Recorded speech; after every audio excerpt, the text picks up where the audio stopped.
Well, my guest today is Anatoly Pinsky, and today we are going to discuss a charity event that is happening as you may be listening to this episode. We're going to discuss the Ukraine crisis. And I would like to add a disclaimer for anyone who watching this after, maybe in a month or so, or after the war has happened, that if there is any information that might be different from what you hear today, it may be because new information has occurred and that we don't know everything that happened, or we may have some wrong information. It's because we currently recording and we don't know so much that we do know before. Yeah, so if there's any information here, I apologize, but we only know so much as the war is currently happening. This is currently a historical event for us, so we may only know as much as we do right now. So I want to put that as a disclaimer, that if any, again, there is any information, I want to apologize for that. And I'm gonna go, instead of doing this normal intro, I'm gonna go straight to the case, and I'm gonna ask you, is this a war that Putin can afford to lose? Yeah, well, thank you very much, Erlend, for having me on. As regards that first question, is this a war that Putin can afford to lose? I think that there are a number of ways in which that question can be unpacked. So, in some sense, you can say that Putin has already lost quite a bit already because of what's happened to the Russian economy. Right. The word afford that you used, I mean, what do we mean when we use that term afford? Like, let's say he loses the war and that Volodymyr Zelensky has won against Russia. What would happen to Putin and his regime? Will he be able to continue, or is the blow of the loss of this war going to be fatal for his career as a politician, or even will he be able to really end up like Hitler and shoot himself in possibly a bunker?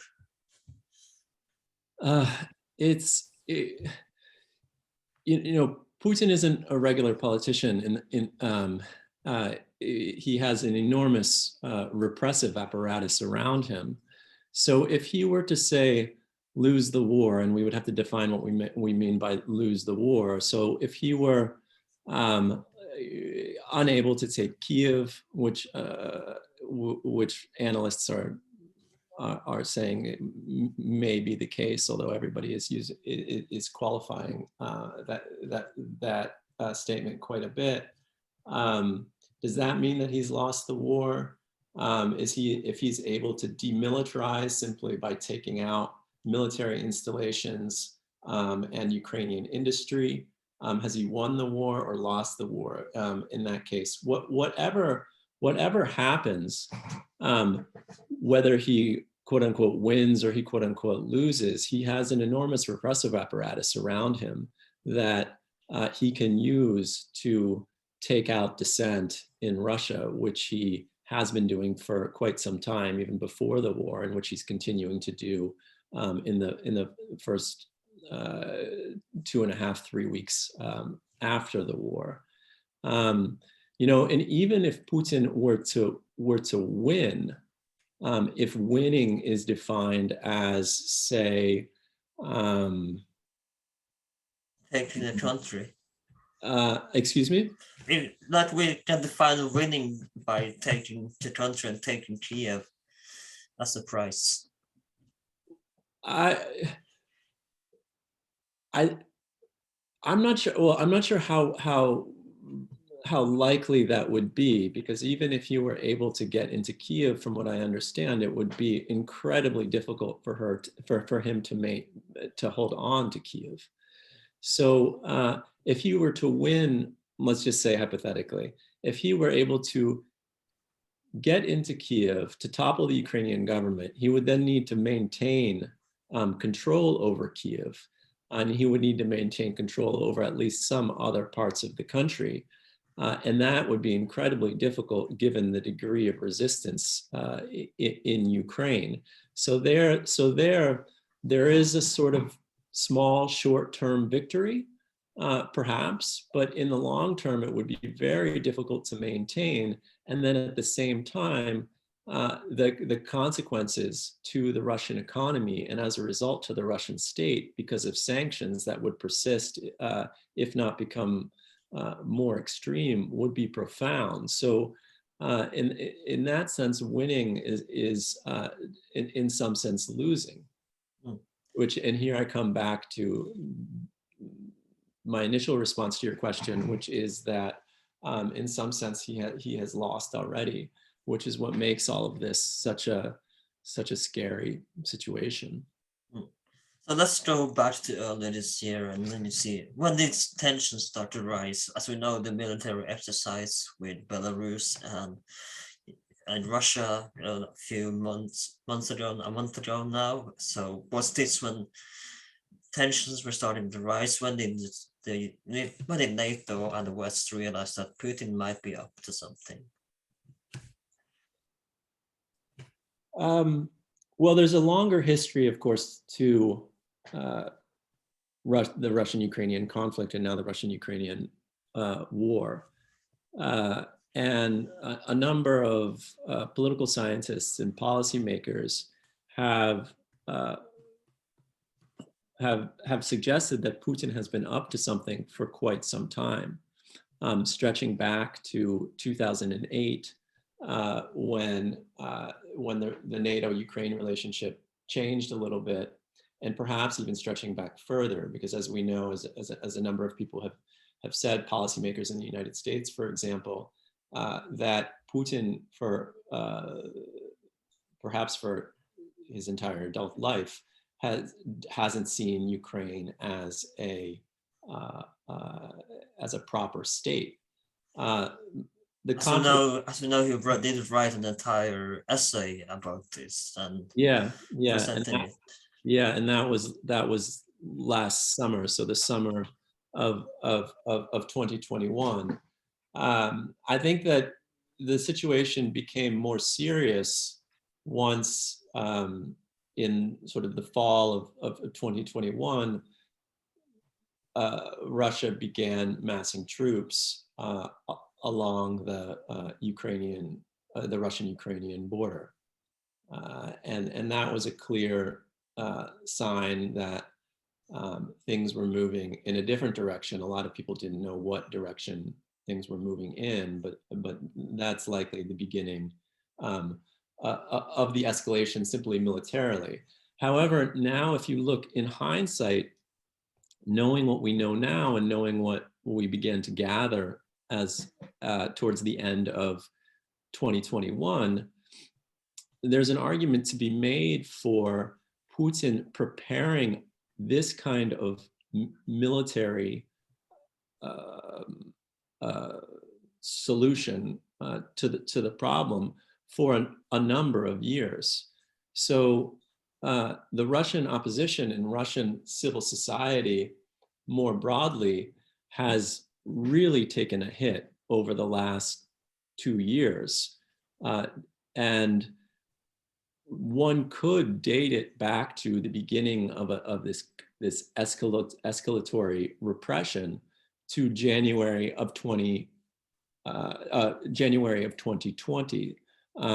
when Putin announced a referendum to the Constitution that would allow him to run for 2 more 6-year terms beginning in 2024. That referendum was postponed because of COVID. It was supposed to be held in April, but it was postponed and held in June, July of 2020. And then shortly after that was the attempt on Navalny's life in August 2020. And then in late... Which he famously declined to be a part of. Yeah, that's correct. So go ahead. And actually, I wanted to ask. I'm sorry for interrupting you there, but I was watching an interview with someone who used to work closely with Putin, back in, I think, in 2006 or 2008. I don't know if you see in this interview as well. And he said that this is not the Putin that he used to work with. Or was it just Putin all along? That he said claims that he has changed while in power, but is this the Putin who has this been the real Putin all along? He's just waiting for the right moment, the right time for an invasion. Well, people certainly change over time. But I think that in Putin's case, and Putin's actions have clearly changed over time. But I think there is an argument to be made for a certain amount of continuity in what Putin has been doing. He's made statements to various foreign leaders about how he sees Ukraine. He's given speeches about how he sees the world geopolitically, and these go back years, many years, over a decade. And he has gradually, given particular circumstances, escalated and become more aggressive with respect to Ukraine. Those circumstances, of course, involve Ukraine moving in a Western direction. So I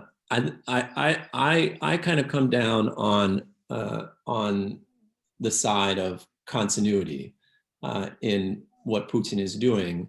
However, when talking about continuity or talking about sort of any event, the context in which it happens is extremely important. So I don't want to say that any of this was predestined in, say, 2004. The context changes over time, but I think there's you can see why, given things that Putin said much earlier, so over a decade ago, you can see how it might lead in this direction.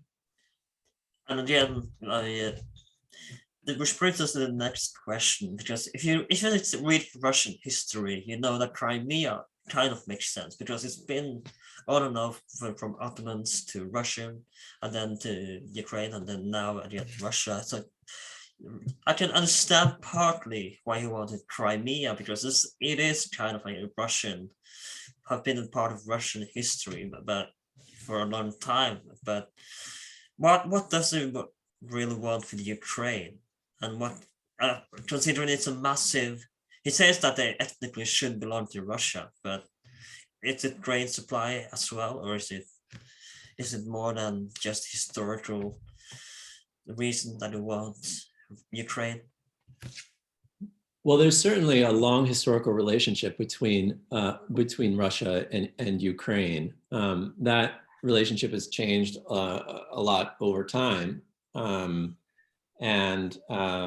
I mean, but in Putin's view, I mean, you mentioned that Crimea is closely tied to Russia. I mean, in Putin's view, Ukraine, with Kiev at its center, is as closely, if not more closely tied to Russia, stretching back to the 9th, 10th century. So there are clear, from his perspective, I mean, Ukraine as well as Belarus is part of a Russian nation that includes an Eastern Slavic family of nations. He doesn't deny that there is something, a kind of collectivity that is Ukrainian, or a collectivity that is Belarusian, but he sees it as highly subordinate to Russia and part of this larger family. So there are these historical, from his perspective, there are these historical connections. Ukraine, though, I mean, when he's talking about Ukraine, it's important to remember, first of all, that that's an incredibly problematic argument. But even, I think, from Putin's perspective, if you want to use that argument, you can just use that Italy basically belongs to, half of Europe basically belongs to Italy because of the Roman Empire. Yeah, I mean, there you can, in any number of contexts, you can make an argument that would make Putin's argument seem as problematic as it is. But Ukraine is a complicated, the different parts of its of contemporary Ukraine. Sort of, let's go back to before 2014. Are it's the conglomeration of what were many different states.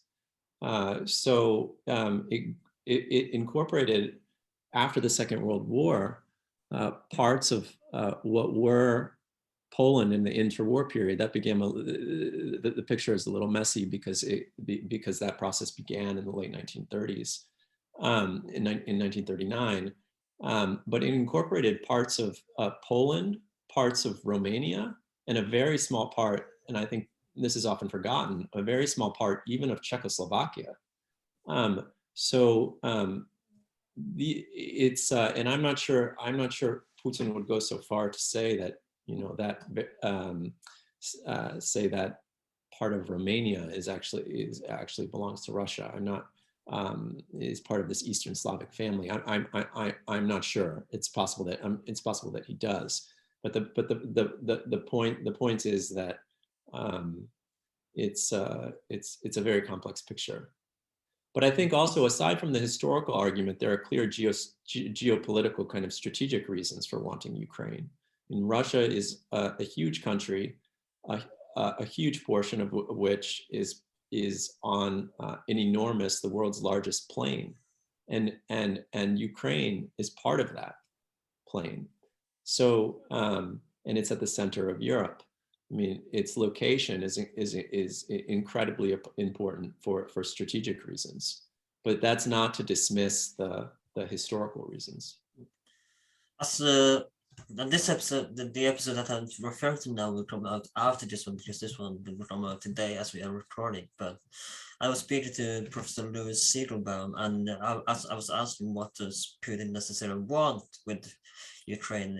What his thought about him wanting to recreate the Soviet Union, but he said that that's not necessarily the case, that he doesn't necessarily, because he blamed in his speech Lenin for the Ukraine and for creating Ukraine. So what is his end game? What does he want with, what does he really want here? Because a lot of people say he wants to recreate the Soviet Union, but it's not necessarily true. But what's your thoughts here? Yeah, here I would agree with Louis Siegelbaum. I don't think it's about recreating the Soviet Union. The Soviet Union was structured on nominally nationalist principles. There were these republics that had ostensibly the right to self-determination, but they didn't have the right to self-determination.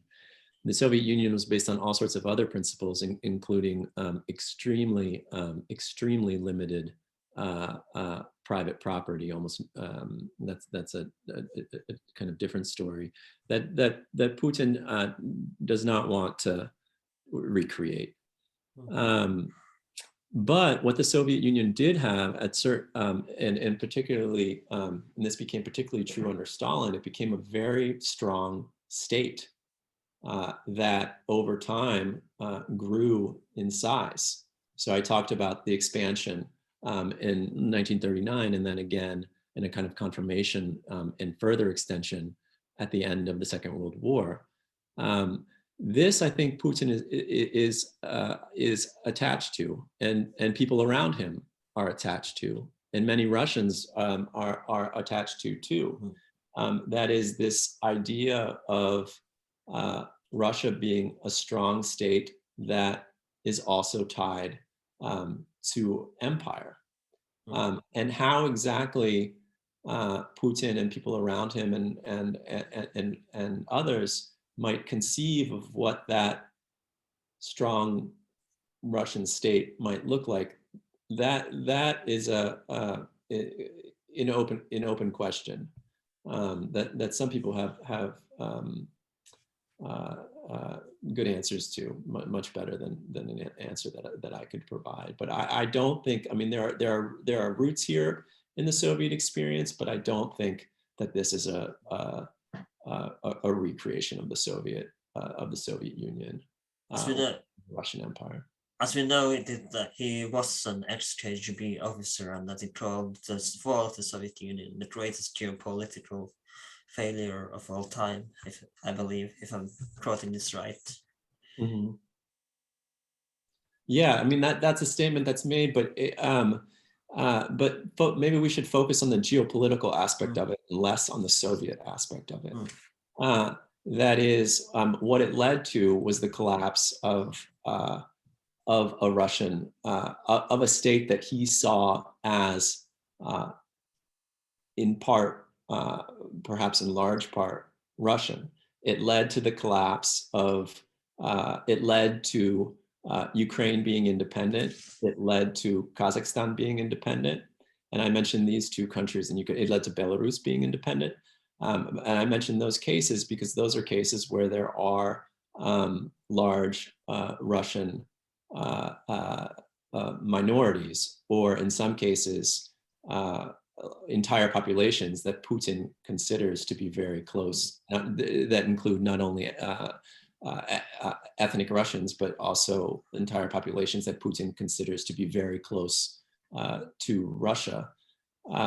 So it's that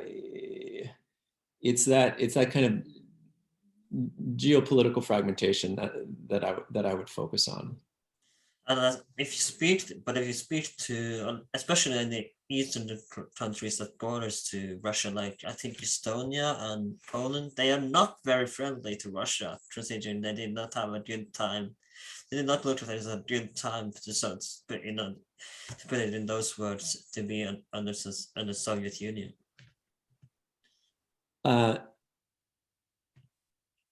Yeah, and the I'm sorry, was there a question at the end? No, not really, but yeah, I just wanted to point it out. So then before we move on, though, I would want to turn my attention to Asia and the Chinese-Russian relationship and the alliance going on there, because as we see, they seem to have close allies, but is it more or less that kind of like Japan and Germany were as an alliance with the Chinese and Russian alliance going on, or is there something more here? Like, I was talking militarily as well, or what?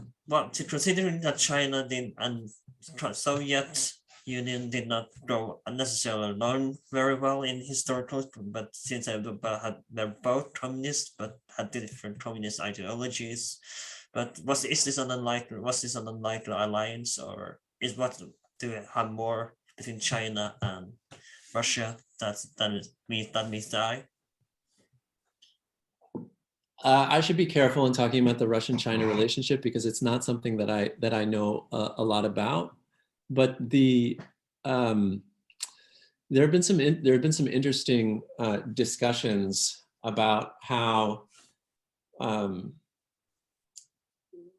Russian-China relationship may not be as close as we think it is. I mean, first of all, there's an incredible asymmetry when you speak about the power of China and the power of Russia, particularly economically. So the Russian economy is a fraction of the size of the Chinese economy. So arguments, the arguments or the interpretation that Russia and China are coming together can also be, I mean, that interpretation can be presented as that Russia is becoming an extremely subordinate player in some kind of collaboration with China. The second point would be that there's now discussion about how China may, and here I'm just repeating things that I've read, that China may be hesitant in supporting Russia too much because of the threat of secondary sanctions. And as we've seen in when you voted in in UN a few weeks ago, I believe. I don't forget the case. I think it was about peace talk agreements that China did not vote on Russia's side, which was that surprising, or was that kind of expected?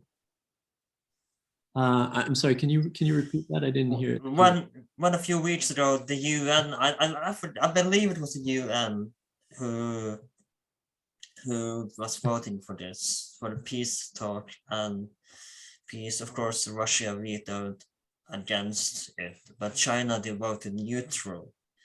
Was this surprising or was it expected?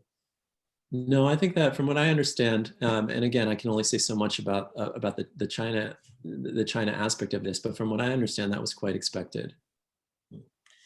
So let's go back to the Ukraine, and right before the war started, as we know, well, so I'm trying to say his name right, Volodymyr Zelensky tried to apply for NATO membership, and it tried to apply for help, desperately help for Europe, which has been much needed. So how come it wasn't able to join NATO, and what is the criteria for joining NATO if you wish to do so?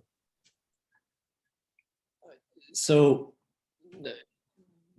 there was a lot of discussion right in the weeks, months leading up to the war about how the NATO issue is well, there was some discussion or some statements that this war is really about nothing, because, or if the war happens, it will. So it's basically like a Seinfeld episode.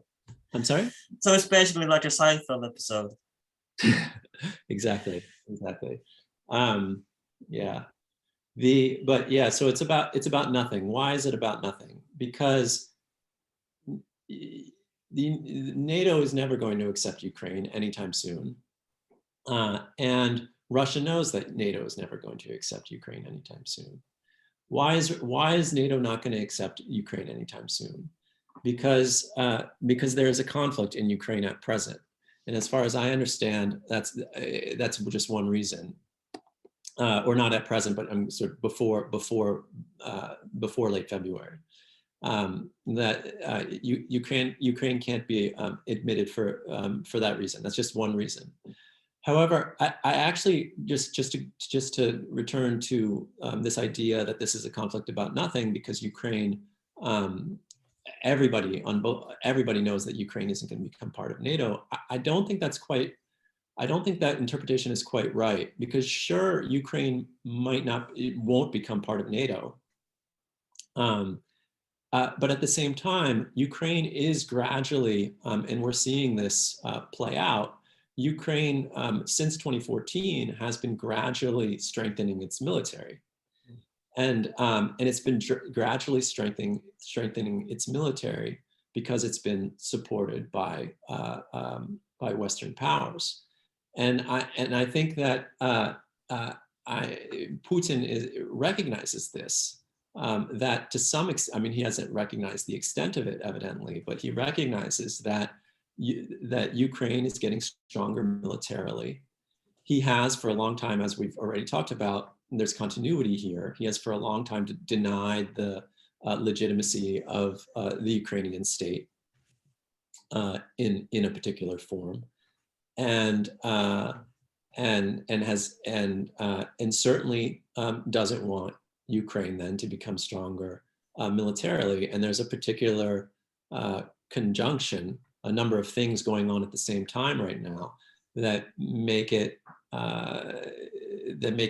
that in his eyes made it an opportune time to bring Ukraine back into his fold. So is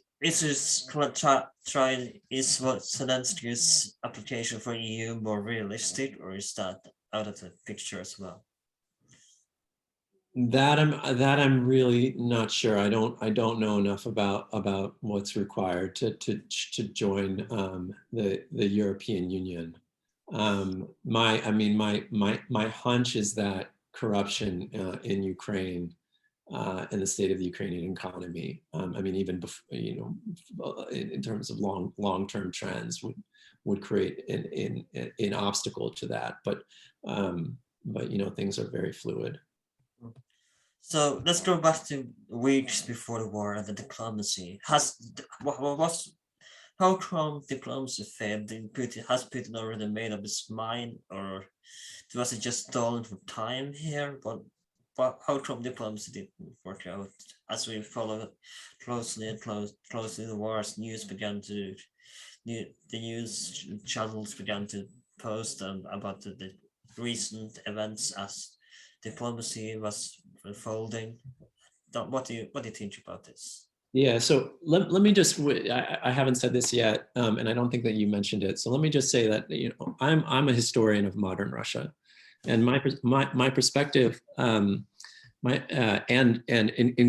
and I'm a historian of the Soviet Union, so I do, that includes, of course, Ukraine. And so my perspective on this is really more historical, sort of thinking about long-term trends. The diplomacy issue, that's a very specific recent episode. From what I gather, from what I've read, it does seem that there was no real diplomacy, in the sense that there was no real effort on the Russian side to find a diplomatic solution.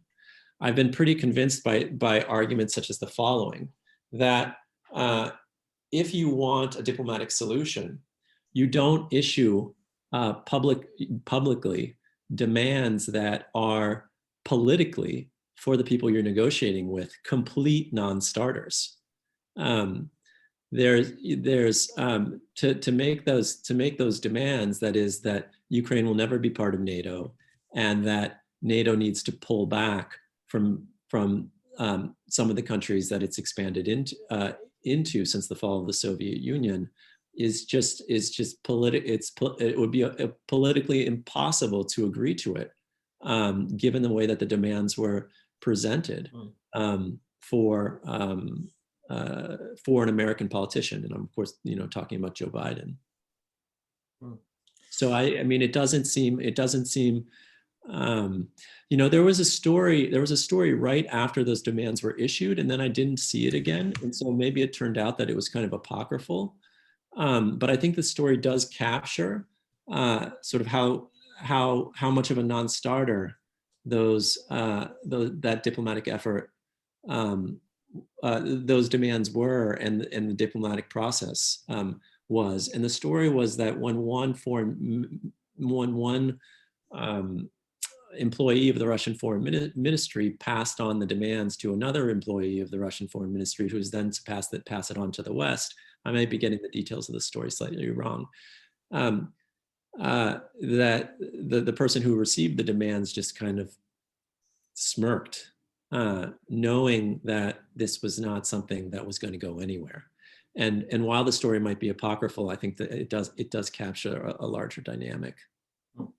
We don't forget is the invasion, which began on the 24th of March now, first around 24th February, I believe. Yeah. And this was, of course, a shock to the world, and waking up to the news that Russia has invaded Ukraine and war is now in Europe, which seemed like impossible living in today's age, but it is going on and it has happened. So Volodymyr Zelensky wanted sanctions before Russia invaded. Would that have helped? Having the sanctions before the invasion would have helped somehow, or would it be too little, too late? I don't think that it. I mean, I'm not a sanctions expert, but I don't think it would have helped, because I don't think. I mean, you also have to ask what kind of sanctions would have been implemented on the eve of an invasion, and I think that Putin was prepared for a certain level of sanctions. I don't think that he was prepared for sanctions against the Russian central bank, but I think that he was prepared for a certain level of sanctions. And I think that on the eve of the crisis, of the eve of the invasion, I don't think anybody would have talked realistically about sanctioning the Russian central bank on the eve of the invasion. So I don't think that would have helped. So Or I just don't think. Yeah, I don't think that the sanctions would have helped, because a certain package of sanctions were likely anticipated. So it seemed, at least that's the way that Russian media, sorry, not Russian media, but Western media seem to portray that Putin more or less, like kind of like you said, he just laughed it off, kind of, because as you know, during the Crimean invasion, heavy sanctions were put against Russia, and they kind of just come out of that in a way. So he's more prepared now. So he kind of just laughed it off in a sense. Yeah, I think that At least that's how I, Western media kind of portrays it, is the way I see it. yeah, I think, you know, and you might want to talk to a sanctions person about this, but my sense is that when we talk about the sanctions that were implemented in 2014, is that we often forget that right as those sanctions, or even before those sanctions were being implemented, the price of oil fell drastically, and it's a little tough. I mean, for me, and again, I think this is why you should maybe talk to somebody else about this. But it's kind of tough to disentangle the effect of sanctions from what happened to oil markets at around that same time. And it seems like there may be an argument to be made about the limited impact of sanctions in 2014. And that we kind of we overstate what they were. We also forget that the sanctions were or some observers, certainly not everybody, that the sanctions increased, became much more serious, not after the annexation of Crimea, or even the incursion into the support of separatist incursion into the Donbass, but after the downing of the airliner over the Donbass. So that kind of the sanctions. This is all to say that that's the sanctions picture from 2014, 2015 is a little bit more complicated, I think. So what do we see with the invasion, current state of the Russian military? Did we expect kind of a blitzkrieg? Because that seemed to be what Putin was hoping for, but has it failed logistically here, or is this just the beginning, that he has more troops in reserve? As we see the prolong of military tanks being stuck in the road, I believe it was last week. And has the military invasion failed logistically, or didn't it go as planned? Is it going exactly as planned for Putin? I mean, again, from what I gather from reading people who know much more about this stuff than I do, as regards to the military and logistics, is that Putin's assumptions in planning the invasion were horribly wrong, and when they went in with what's called the Rosgvardia, which is the Russian National Guard. They went in with OMON, which is the Russian riot police. They went in with military as well, but they just simply weren't expecting the degree of resistance that they got, which led to an enormous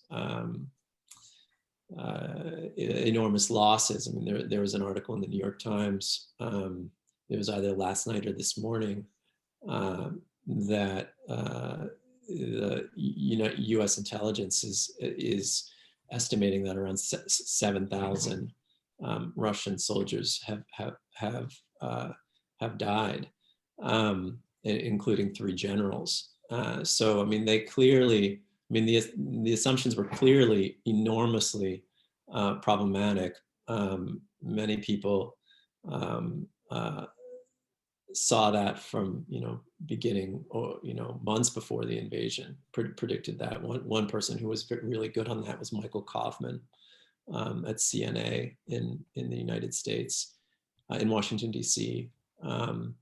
So yeah, I mean, but what's going to happen going forward? That's really difficult to say, and I mean, it does seem like it does seem without question that Putin is willing to, and the people around him are willing to inflict enormous cost on and loss of life on the Ukrainian civilian population in order to achieve certain goals. So what that's bringing me to the next point, which is what has the Western support for Ukraine and the Ukrainian resistance meant for the invasion? What has Western support meant for the invasion? Yeah, what is for Western support for Volodymyr Zelensky and sending in weapons from Germany and the resistance? What has this meant against it for the invasion? I mean, it sounds like, I mean, it's a little unclear to me and I mean, a military person would obviously be much better equipped to answer this. But it's unclear to me how much militarily things have changed. That is, how many resources have been able to get into the country since everything began. I think that's a question for somebody else. But right.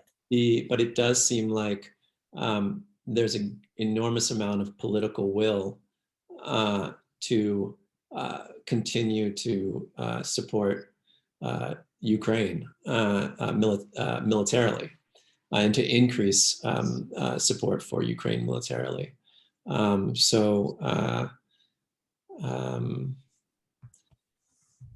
That has,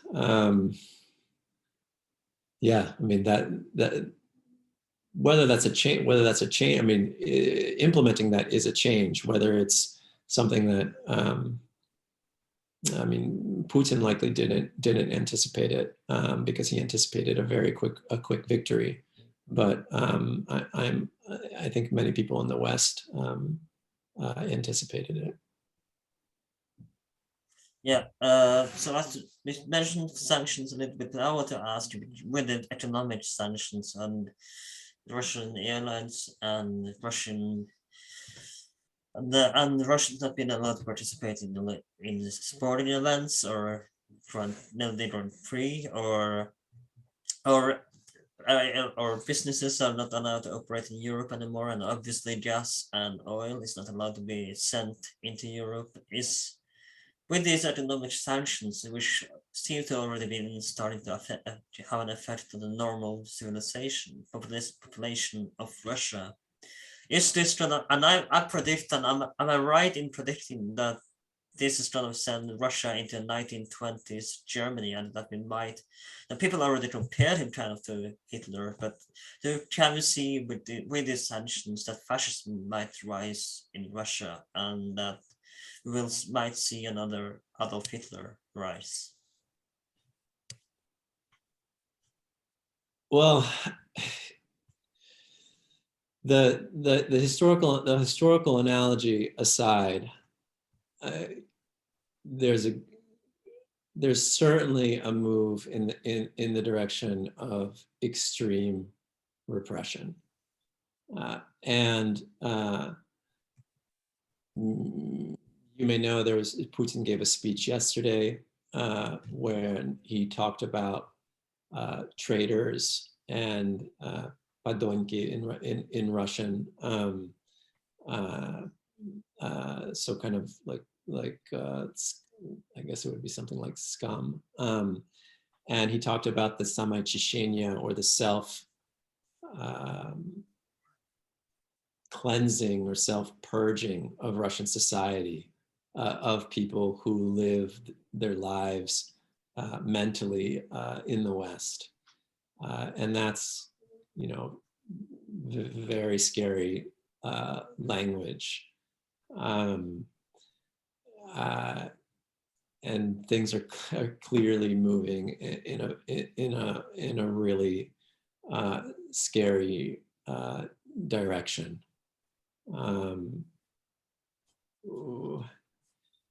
I'm historical periods are so different. I'm hesitant to make the comparison to. I'm very hesitant to make the comparison to Hitler, but you don't need Nazi Germany to have a country where terrible things happen.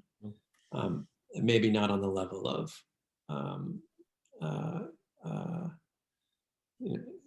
not on the level of millions of people exterminated, but you can still have terrible things happen without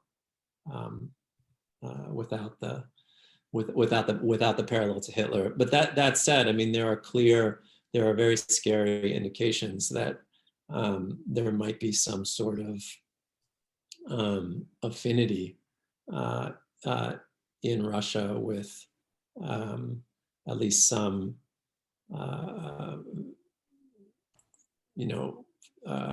Nazi-like sentiments. I mean, that Z that is the symbol that has become the symbol for the invasion, or what Putin and Russian media call the military operation, is has a certain resemblance to Nazi symbols. So that's quite scary. And it seemed to me that, especially like, I wanted to use an historical analogy where in Italy and Spain and in Germany, and now that we see Russia kind of getting there, it seemed to me that that's where kind of the situation where fascism breeds, that's kind of where it will evolve. So that's the kind of countries that fascism kind of evolves. Yeah, I mean, you have a particular context where you feel like you're encircled, where your economy is really struggling, but it also requires, I mean, fascism also requires a number of other things. For example, a great deal, if not total mobilization of the population, a desire to create a new man, I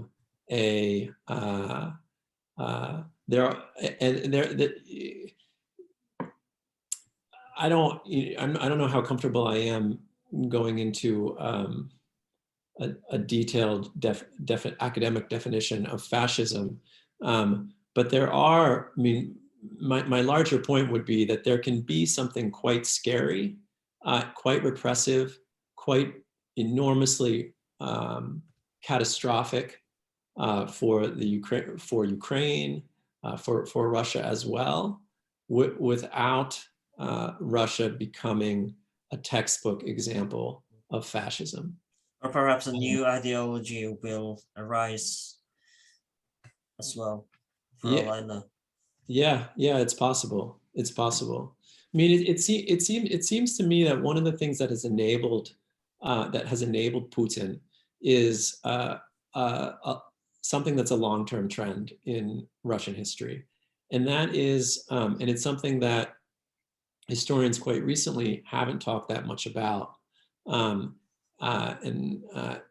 If you like, I can talk about that. Yeah, please. But that's atomization of Russian society. That is the extent to which there are not very strong horizontal bonds in Russian society. There are bonds, very strong bonds within family. There are strong sort of informal circles that are tied together horizontally. But that the lack of those bonds enables a great deal of it enables autocracy, and there's this longer term trend where what you have is not necessarily a very strong Russian state or Soviet state. That is, it works kind of in a rickety way, but it works incredibly well because of the atomization or the lack of horizontal bonds, not their complete absence, but because there aren't very many of them. So and I think that dynamic is important, and it also may, and I haven't thought that much about this, but I'll just sort of throw an idea out there. It may complicate perhaps the fascism argument, because what you have, for the Russian state to be really strong, what you need in part, or not what you need, but a kind of a condition of that historically, is a lot of people who are quite removed, are quite removed and not involved politically. And that means that they're not mobilized behind the state in the way that that fascism might require. If that's clear. Yeah. And I want to end before we leave here with one last question. And I think the answers are clear already for what if you listen to this conversation. But at the beginning of the episode, people fear that he would, like I said, but people fear that he would recreate the Soviet Union, and that they want to attack more countries and even attack a NATO country. But with the failure of this military invasion logistically, is there any chance for World War III now, considering? Do you think Putin could even handle a World War III with the failure of logistics and the failure of the military invasion? And it's not a failure yet necessarily, but is that likely? And I have one more question as well after this. Yeah, that's fine. That's sure. I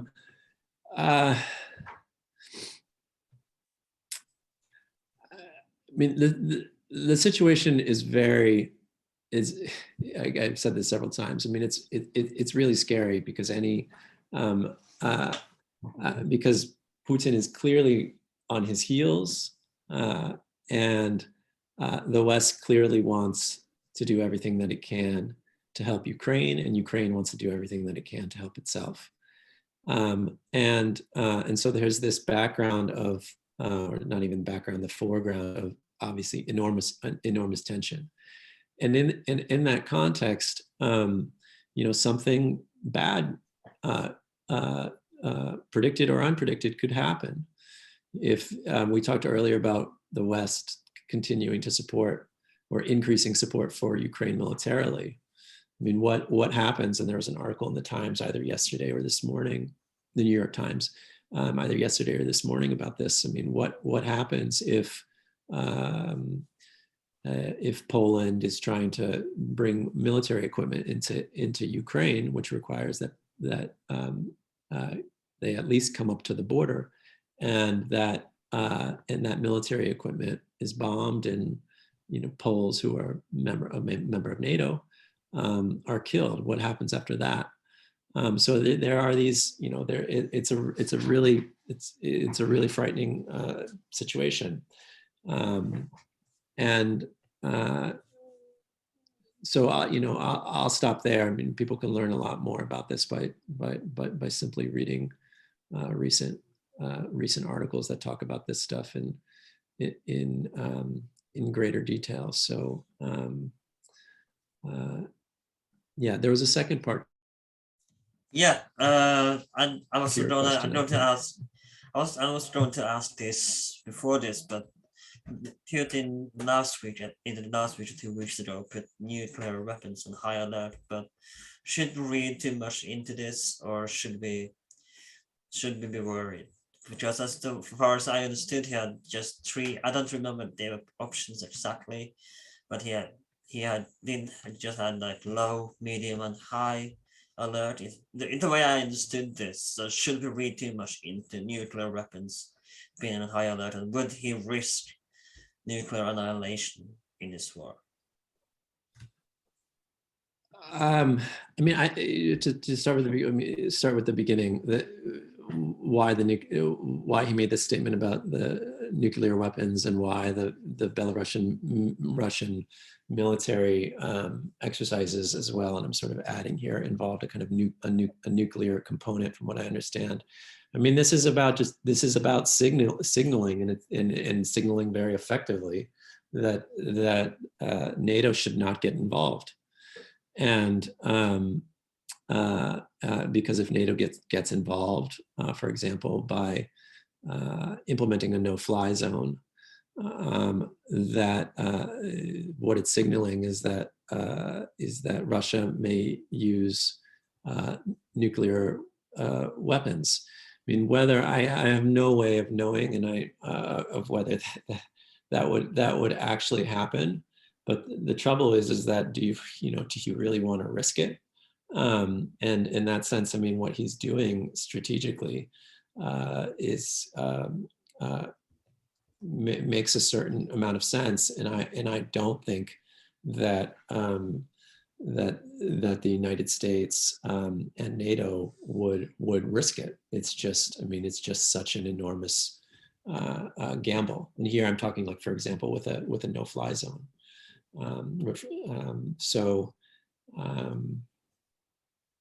Yeah.